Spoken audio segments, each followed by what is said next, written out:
계시록 벌려준 거 10번째 시간입니다. 오늘 계시록 3장 빌라델비아를 통해서 열릴문에 대해서, 멸류관에 대해서, 성전 기둥에 대해서 교훈해 보도록 하겠습니다. 아무리 미약해도 말씀을 지켜 해결하는 일이 있다면 또 하나님께서 말씀을 지켜 적은 능력으로 인내의 말씀을 지켜나가는 일이 있다면 진리를 영접하게 하시고 열릴문이 있게 하시고 멸류관을 주게 하셔서 성전 기둥같이 삼으심으로 새시대를 이루는 새시대의 주역이 될 수 있는 종들을 일으킨다는 것입니다. 빌라델비아에게는 끝을 맺는 첫대교의 예표라고 이렇게 보시면 되겠습니다. 그래서 첫대교회는 에베소 교회처럼 사랑이 식어짐으로 첫대를 옮겨서 소문하기처럼 환란과 공핍이 올 때 충성과 지혜를 다하여 멸종을 받을 만한 신앙을 지키면 그 교회의 사자가 열림은 있는 빌라델비아에서 이제는 모든 일들을 진행하셔서 입맞은 14만 4천 명의 백성들이고 세상을 심판하고 왕국 건설을 이루는 사명을 증거로 성전의 기둥 같은 사명을 감당케 하신다는 말씀입니다. 결국은 인간으로 끝을 맺는 첫대교의 역사가 열림문이 있는 빌라델비아다 이렇게 볼 수가 있는데요. 첫 번째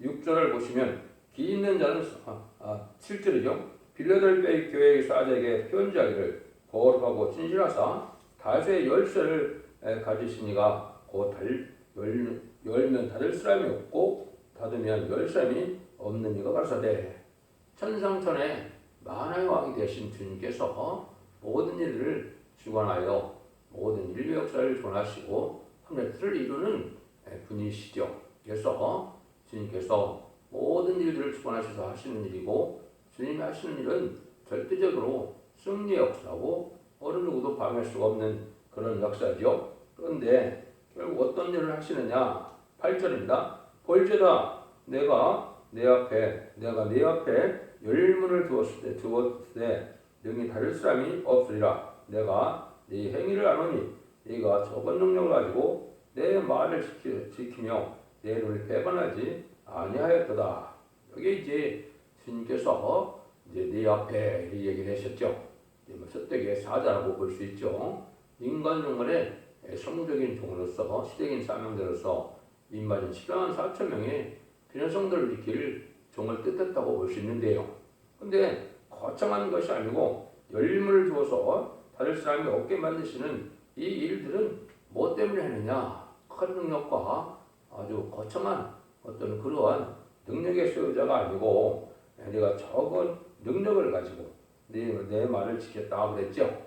적은 능력으로 하나님의 말씀을 지키기에 전신전력을 주는 종을 뜻했죠. 하나님께서는 적은 능력을 가지고 말씀을 지켜나가는 자들을 하나님 사랑하시고 말씀대로 이루려는 또 말씀대로 순종을 하는 이런 종들을 하면서 주님께서 사랑하신다는 사실을 여러분이 아셔야 됩니다. 그리고 많은 환난과 궁핍이 오고 시련과 연단이 오고 원망할 수밖에 없고 불평할 수밖에 없고 믿음을 배반할 수밖에 없는 이런 시대가 오더라도 하나님 말씀만을 믿고 다음되고 하나님만 바라보고 나가는 이러한 사명자를 하나님 기뻐하신다는 것입니다. 그러니까 적은 능력을 주셨다는 걸 보면 대단하게 큰 대형 교회를 비롯하든가 큰 능력 역사가 어땠는가 하고는 거리가 좀 멀지요. 적은 능력으로 말씀을 지켰다. 이런 말씀하시는 거 보면 미미한 단체고 미미한 세력에서 주님께서는 열문을 있게 하는 이런 놀라운 역사가 오는데 열문이 있다는 줄 아시는 것 사실은 항상 상달된 목사와 예배가 되고 또 그로 하늘로부터 진액이 내려오는 것이 있어야 됩니다. 지금까지 은혜 시대에는 성신의 역사가 나려면 진액을 받았다 할 수가 있겠죠. 미가서 5장에서는 이슬림과 담비 같은 역사를 주신다 하셨고 또 이제는 첫대교는 열림을 위해서 하늘의 진액은 하늘의 성신의 불이 항상 내려와서 이런 열매를 맺을 수 있는 변화성천할 만한 이제는 몸이 될 수 있는 이러한 성신 능력의 불을 받게 하신 것을 뜻하셨는데요.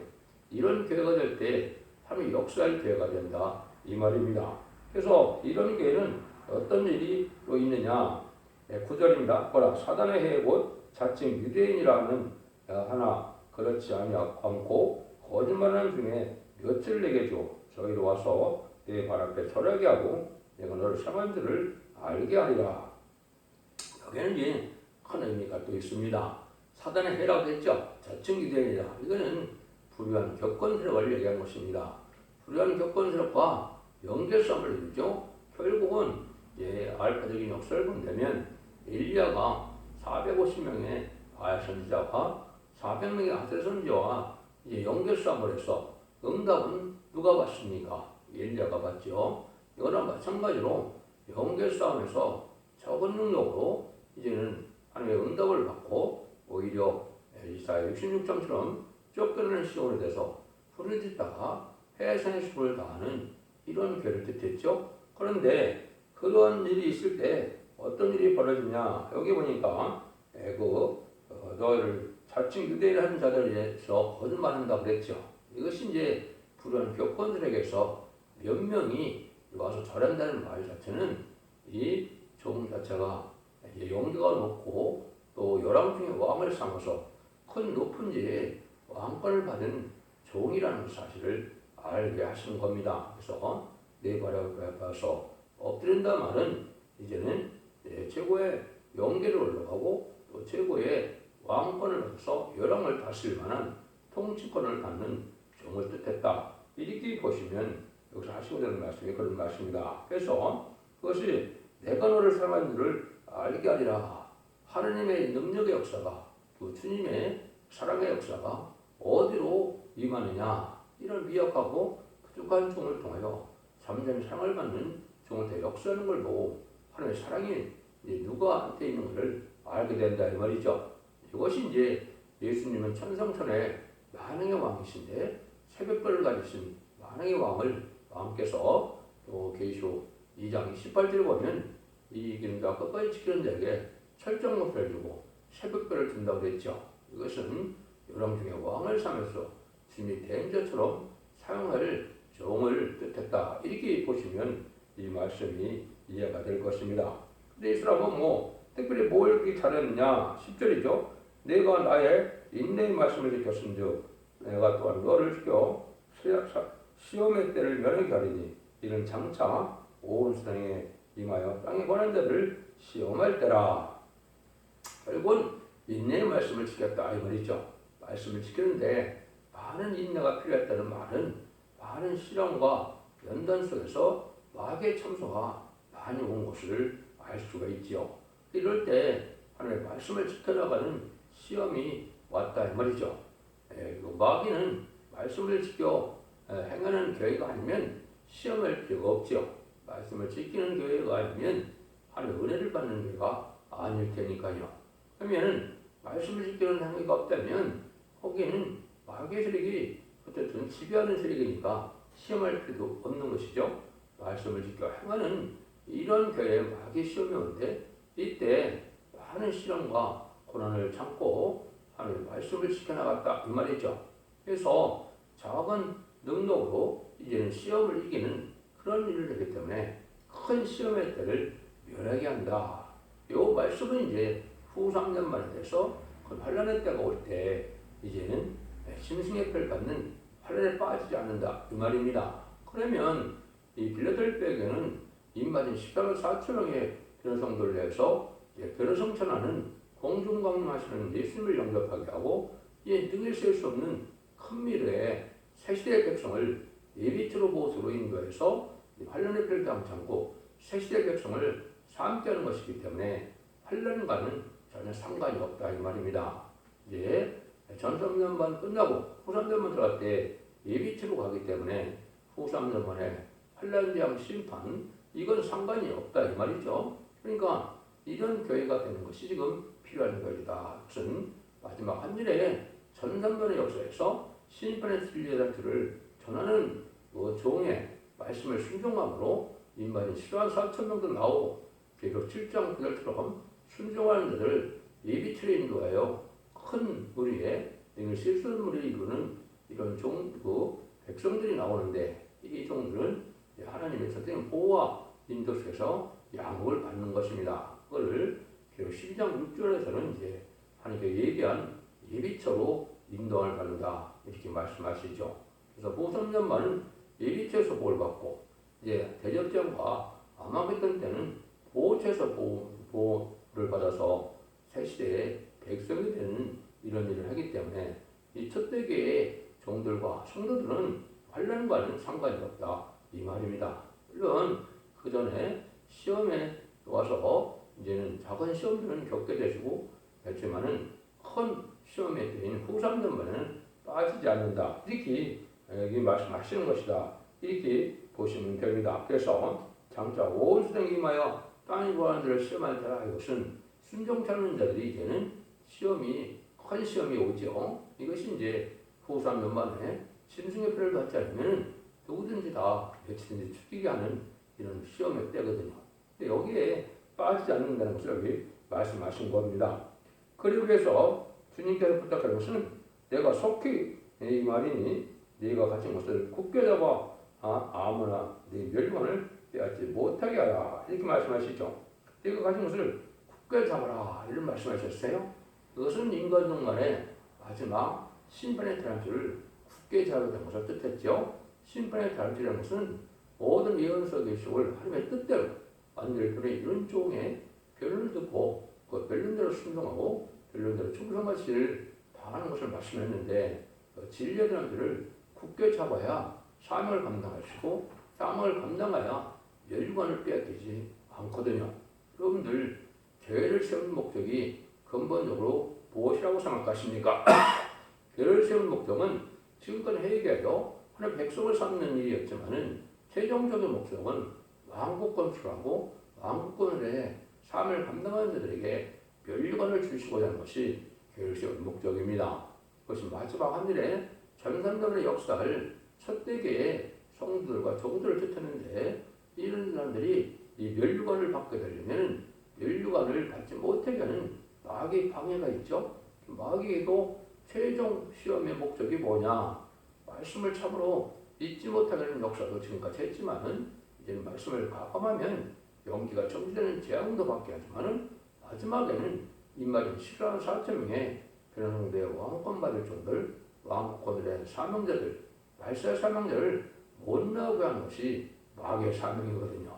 그래서 그 사명을 감당할 때 많은 시험이 올 때 그걸 이기고 나가는 자들이 입맞은 싫어하는 4,000명에 대해서 멸종을 받게 되기 때문에 이 사명을 뺏기지 않아야 되겠죠. 이 사명을 뺏기지 않으면 말씀대로 말씀을 굳게 잡고 말씀을 지켜 행하여 충성과 진실을 다하는 이런 종들이 되야만 이제 멸종을 뺏기지 않아서 입맞은 싫어하는 4,000명의 변성도가 나온다 이 말입니다. 그래야만 이제는 하나님께서 주고자 하시는 세세왕권의 축복을 받게 되는 것이죠. 여러분이 잘 아시는 것처럼 주님께서도 이제 재림의 주가 오시는 일은 내가 줄 상이 있어서 온다. 계시록 22장 16절에도 그런 얘기를 했죠. 그 다음에 하나님께서도 뭐라고 합니까? 히브리서 12장 6절인가요? 보면 내가 하나님을 기쁘게 하려면 믿음이 없으면 기쁘게 하지 못하고 또 하나님이 계신 것과 그가 상 주시는 것을 믿지 않으면 기쁘시게 할 수 없다고 했죠. 그 상이 바로 인마진 7만 4천 명의 그냥 성도가 다시안의 왕국권의 삶을 감당해서 만든 세세왕권의 축복을 말씀하신 겁니다. 이걸 믿어야만 우리 주님의 상을 받고 하나님의 상을 받아서 이 시대 참된 하나님의 종이 되어서 이기는 자의 반열에 들어가고 세세왕권의 축복을 받게 되는 것은 다른 뜻을 굳게 잡는 말씀을 지켜 행하는 이런 삶이 있어야 되는 그런 사실을 말씀하셨다. 이렇게 보시면 됩니다.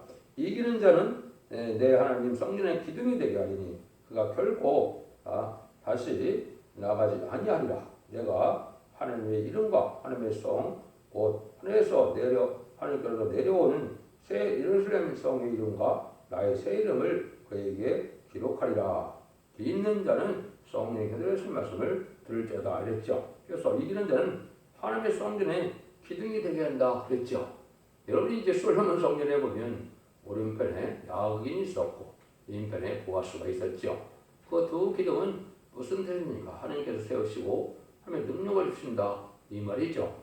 그러니까 이러한 기둥 같은 종들된 것은 새시대의 주역이 되고 또 성전의 기둥 같은 사명을 감당한다는 것은 세계에 통치권을 주는 그런 능력을 주시는 걸 또 말씀하셨고, 또 여러분이 이제 계시록 22장에 보시면 그 성전문에 어떻게 됐다 했어요.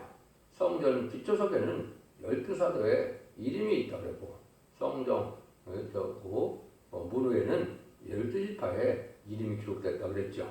여기도 보면 예루살렘 성에 이제 이름을 기록한다 이렇게 했죠. 새 이름을 기록한다. 이것이 이제 왕권 받은 성부적인 종들의 이름이 기록함으로 영원히 이제 찬양을 받고 또 영광을 누리게 될 것을 말씀하셨다. 이렇게 보시면 됩니다. 그래서 하나님께서로부터 내려오는 새로운 성령의 이름이라고 했죠. 이거는 이제 왕권 받은 종들에게 상급으로 주는 예루살렘 성을 얘기했는데, 예루살렘 성이 주님과 하나님이 계시는 예루살렘 성에도 이제는 무궁세계는 이것이 아주 많은 숫자가 있는 것을 우리가 알아야 됩니다. 그것은 직접적인 지휘권을 가진 이런 왕권 받은 종들에게는 성을 두어서 이런 성이 한 나라를 이루고 그 나라에 왕권을 주게 하는 것이 하나님의 사랑의 완성입니다. 하나님께서 그러고 나면 내가 너에게도 줄 사랑이 없을 만큼 준 건데, 그 사랑이 바로 예수님같이 왕권을 주고 모든 지혜를 다 하나님 주시고 완전한 성된 알려줘서 영원한 기쁨에 살아서 하나님께 영광 돌리게 하는 것이 하나님 주고 싶은 사랑의 끝이다 이 말입니다. 이런 일들을 하게 되는 것이 바로 인간 총괄의 마지막 하늘의 전산면에 역사할 종들의 역사를 뜻하는데, 무슨 첫대교회가 진리의 신분의 사람들을 갖고 이제는 다시 연을 해서 왕국 건설함으로 이제는 천일왕국을 건설하는 이 종들에게 주는 상급이며, 이 일들이 이루어지는 것이 천일을 창조하신 하나님의 목적이 달성되는 것이고, 이 일체적으로는 이제 지상 천년 평화왕국이지만 천년 평화왕국 이제 후반기 끝에 백보자 심판 외에는 계시록 21장 3절처럼 하나님의 장막이 인간들과 함께 거한다는 것처럼 무궁세계 또한 그 왕권 그대로 영원한 무궁세계 영원한 성전 나라를 이루어서 하나님께서 기쁨을 누리게 하는 것이 하나님이 주고 싶은 사람의 끝이라 이 말입니다. 여러분들이 이 시대에 이 진리를 잘 분별하셔서 이 시대의 마지막 끝을 맺는 첫대의 역사에 완전변의 역사를 믿고 순종함으로 이제는 영육간에 구원을 받는 원저 자본들을 걸려서 죽지 않고 쇠시하고 죽지 않고 필승천하여 자손 만대 축복을 누리는 복된 종들과 성도님들이 다 되시기를 예수님으로 간절히 축원드립니다. 아멘.